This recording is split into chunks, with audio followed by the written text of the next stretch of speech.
Hi friend, आज के इस नई वीडियो में आप सभी का स्वागत है। आज हम लोग पढ़ेंगे semester 4 MJC 6 unit 1 economics honour. ये 5 नंबरिया क्वेश्चन है जो कि 5 नंबर में पूछा जाता है। तो चलिए, पहला क्वेश्चन क्या है? समष्टि अर्थशास्त्र का अर्थ। समष्टि अर्थशास्त्र की वह शाखा है जो किसी एक इकाई की नहीं बल्कि सभी इकाइयों का अध्ययन करता है। इसको पूरा देखते जाइए, आगे समझ में आ जाता है। इसमें बोला क्या? एक इकाई की नहीं, सभी इकाइयों का अध्ययन करता है। आगे देखिए भी समझ में आएगा। दूसरा पॉइंट समझिए, इस विश्लेषण में सामूहिक दशाओं का अध्ययन किया जाता है, इसलिए इसे सामूहिक अर्थशास्त्र भी कहा जाता है। इसमें जो है किसी एक चीज़ का अध्ययन नहीं, किसी एक व्यक्ति की आय की नहीं, पूरी राष्ट्र की आय को देखा जाता है। इसमें एक संगठित होकर कार्य होता है, उसे ही कहते हैं सामूहिक, उसको ही कहते हैं सामूहिक अर्थशास्त्र कहा जाता है। इसमें अर्थव्यवस्था के कुल उत्पादन, देखिए क्या क्या बोले, कुल उत्पादन, कुल उपभोग, कुल बचत व कुल विनियोग का अध्ययन करते हैं। समझ में आया? किसी एक चीज़ का उत्पादन नहीं, मतलब पूरे देश का उत्पादन का बात करता है। इसमें पूरा सबका उपभोग, पूरा कुल बचत, कुल विनियोग का अध्ययन करते हैं। इस और आगे पॉइंट में समझिए क्या बोले। इस प्रकार यह एक परिवार से, यहाँ एक होगा, एक परिवार से नहीं बल्कि सभी परिवारों से, एक फार्म से नहीं बल्कि सभी फार्मों से। समझ में आ रहा ना? एक उद्योग से नहीं बल्कि अर्थव्यवस्था की संपूर्ण औद्योगिक संरचना से संबंधित है। जैसे बताना चाहे, जैसे कि इसे एक कंपनी, व्यष्टि अर्थशास्त्र में कहते हैं एक कंपनी, वो एक इकाई का अध्ययन करता है। वही समष्टि अर्थशास्त्र में पूरे देश के जितने भी कंपनी सबका अध्ययन करेगा। ये होता है समष्टि अर्थशास्त्र। व्यष्टि अर्थशास्त्र में एक परिवार, व्यष्टि अर्थशास्त्र में होता है क्या? एक परिवार। समष्टि अर्थशास्त्र में सभी परिवारों का। जैसे व्यष्टि अर्थशास्त्र में एक फार्म से नहीं, समष्टि अर्थशास्त्र में होता है सभी फार्मों से। यही होता है। अब इसका परिभाषा देखिए क्या है।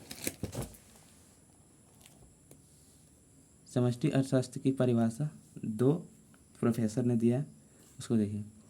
प्रोफेसर बोल्डिंग के अनुसार व्यापक अर्थशास्त्र क्या है? व्यापक जो है समष्टि अर्थशास्त्र का ही नाम है। कैसे कि इसमें जो भी काम होता है व्यापक रूप से, बड़े बड़े पैमाने पर होता है ना, इसलिए इसका व्यापक बोलते हैं। व्यापक अर्थशास्त्र में किया जाता है, व्यापक अर्थशास्त्र में व्यक्तिगत मात्राओं का अध्ययन नहीं किया जाता है बल्कि इन इकाइयों के योग का अध्ययन किया जाता है। इसका संबंध व्यक्तिगत आय से नहीं बल्कि राष्ट्रीय आय से होता है।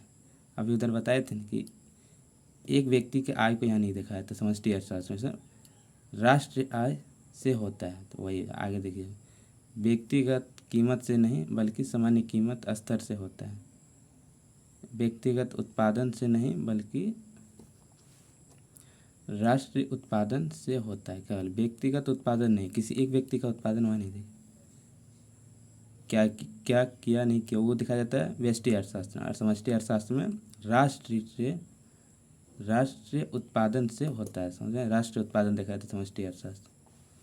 अब दूसरा प्रोफेसर चैम्बरलिन व्यापक अर्थशास्त्र कुल संबंधों का अध्ययन करते। समझ में? व्यापक अर्थशास्त्र कुल संबंधों का अध्ययन करते हैं। इसमें एक चीज़ का नहीं, किसी एक व्यक्ति का नहीं, किसी एक कंपनी का नहीं, वो कंपनी आएगा पूरा देश की और सब में पूरा आ जाएगा। कुल संबंधों का अध्ययन करता है व्यापक अर्थशास्त्र इसमें। चलिए अगला क्वेश्चन क्या है। व्यापक चक्र से आप क्या समझते हैं? देखिए क्या है। आर्थिक विकास की प्रक्रिया में आर्थिक उतार चढ़ाव देखे जाते हैं। क्या देखे जाते हैं? उतार चढ़ाव देखे जाते हैं। जैसे देखिए, विनियोग मतलब कि क्या होता है इसमें?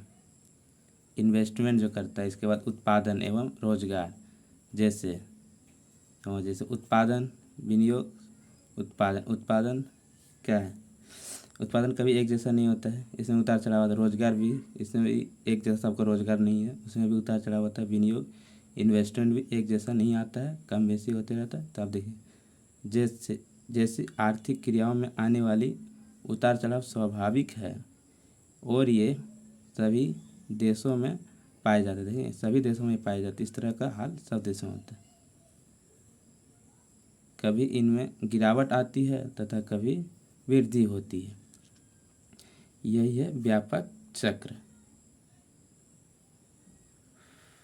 समझिए ना, उतार चढ़ाव आते रहता है विनियोग, उत्पादन एवं रोजगार जैसी आर्थिक क्रियाओं से।